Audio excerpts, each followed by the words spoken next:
Salam TAETB. Jumpa lagi di One Wealth Outlook Weekly Market Update. Saya, Ahmad Enver, siap memberikan informasi dan analisa pasar terkini, global, dan domestik untuk membantu Anda memilih strategi investasi terbaik. Triwulan pertama di tahun ini telah terbukti menjadi salah satu yang paling dinamis. Dinamika pasar begitu cepat berevolusi sehingga sentimen pun terus berfluktuasi. Terdapat setidaknya dua faktor utama yang telah membendung optimisme investor dan berkontribusi terhadap tekanan di pasar. Pertama, adalah ekspektasi akan percepatan normalisasi kebijakan oleh bank sentral, khususnya oleh The Fed. Sementara yang kedua adalah kekhawatiran akan transmisi dampak dari konflik antara Rusia dan Ukraina, khususnya terhadap lonjakan harga komoditas. Dan dengan demikian juga pada tekanan inflasi global. Implikasinya terhadap momentum pemulihan ekonomi global yang masih belum sepenuhnya tanpa syarat, mengingat pandemi yang masih membelenggu, juga turut memperkeruh outlook investor. Di minggu ini, Dana Moneter Internasional alias IMF telah merevisi turun proyeksinya terhadap pertumbuhan ekonomi global dari 6,1% di tahun lalu menjadi 3,6% di tahun ini, yang menandakan 0,8 persentase poin lebih rendah dari proyeksi di awal tahun ini.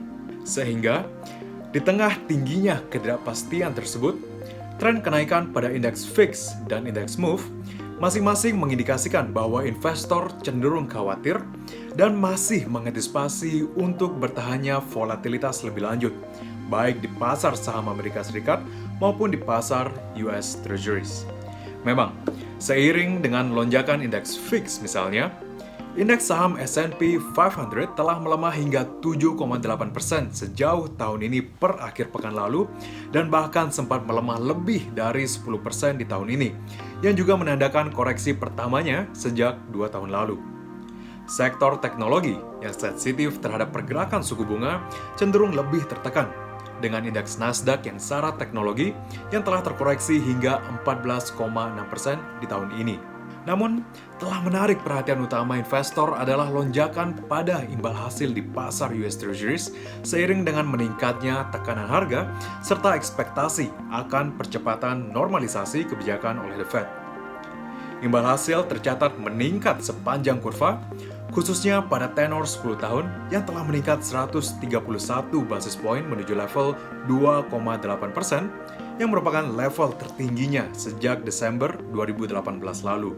Dengan inflasi Amerika Serikat yang telah menyentuh level tertingginya dalam 4 dekade terakhir, di level 8,5% secara year-on-year pada bulan Maret lalu, pasar Fed Funds Futures kini mengantisipasi total 8 kali kenaikan suku bunga di tahun ini, serta 92% kemungkinan penambahan 1 kali kenaikan suku bunga lebih lanjut. Memang, mengingat peran utama Rusia sebagai produsen minyak, gas, logam, dan bersama Ukraina untuk produk gandum dan juga jagung, disrupsi pada suplai komoditas tersebut telah berkontribusi terhadap lonjakan harga baru-baru ini. IMF pun mengantisipasi inflasi untuk terus meningkat, mencapai 5,7% di negara maju dan hingga 8,7% di negara berkembang untuk tahun ini. Dampak terhadap dalam negeri pun mulai terasa, tercermin melalui inflasi Maret yang telah meningkat ke level 2,64% year-on-year, yang sebagian dipengaruhi oleh kenaikan harga komoditas seperti minyak goreng, bahan bakar, dan bahan makanan.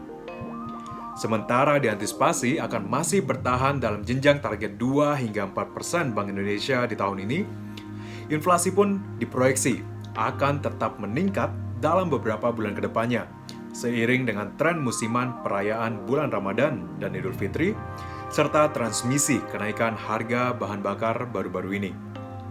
Namun, neraca perdagangan Indonesia muncul sebagai salah satu yang diuntungkan dari kenaikan harga komoditas saat ini, sehingga turut suportif terhadap ketahanan eksternal serta stabilitas nilai tukar rupiah ke depannya.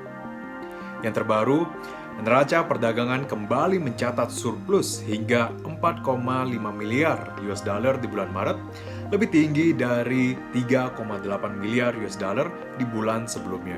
Surplus turut ditopang oleh aktivitas ekspor yang tumbuh hingga 44,36% year-on-year, sementara impor tumbuh 30,8%, sekaligus menandakan surplus 23 bulan berturut-turut. Menilik komponennya, performa positif ekspor pun sebagian didukung oleh ekspor batubara yang meningkat hingga 124% year-on-year seiring dengan lonjakan harga batubara serta meningkatnya permintaan dari mitra dagang. Secara keseluruhan, tren surplus pada neraca perdagangan tersebut diantisipasi akan turut sportif terhadap performa neraca transaksi berjalan Indonesia di tahun ini, yang juga turut membuka ruang untuk bertahannya relatif stabilitas nilai tukar rupiah menuju akhir tahun.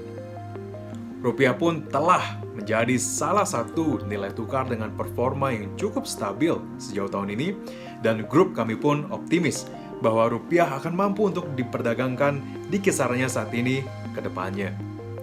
Terdapat beberapa risiko yang patut diantisipasi. Normalisasi kebijakan moneter yang agresif oleh The Fed mensinyalkan potensi untuk terjadinya capital outflows terhadap negara berkembang, termasuk Indonesia. Menilik pasar obligasi misalnya, arus modal keluar telah tercatat sebesar 2,5 miliar US dollar sejauh tahun ini. Namun, arus keluar tersebut masih mampu diimbangi oleh arus masuk di pasar saham yang mencapai 2,8 miliar US dollar dalam periode yang sama.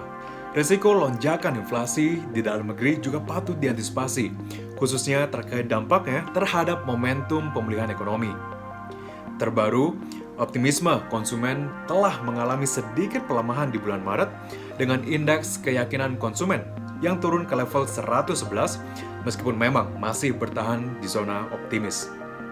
Kembali, lonjakan harga telah terbukti mampu membatasi optimisme konsumen yang jika berkelanjutan beresiko menahan momentum pertumbuhan ke depannya. Sehingga, dihadapkan pada posisi sulit tersebut, Bank Indonesia pun memilih untuk mempertahankan kebijakan suku bunga acuannya pada rapat Dewan Gubernur di bulan ini tetap di level 3,5%. Kebijakan tersebut pun sejalan dengan kebutuhan untuk terus menopang pertumbuhan sekaligus menjaga stabilitas nilai tukar. Namun, grup kami memandang bahwa ruang untuk dimulainya kenaikan suku bunga cukup terbuka lebar di bulan depan, khususnya di tengah antisipasi kenaikan suku bunga Fed hingga 50 basis poin, serta potensi kenaikan inflasi pasca perayaan bulan Ramadan dan Idul Fitri. Sekian informasi dan analisis kali ini. Untuk mengikuti update pasar terkini, Anda dapat mengakses weekly market journal kami melalui link berikut. Dan jangan lupa untuk memfollow kami dengan mengklik tombol subscribe. Saya Ahmad Enver, nantikan One Wealth Outlook berikutnya di minggu depan. Salam TAYTB.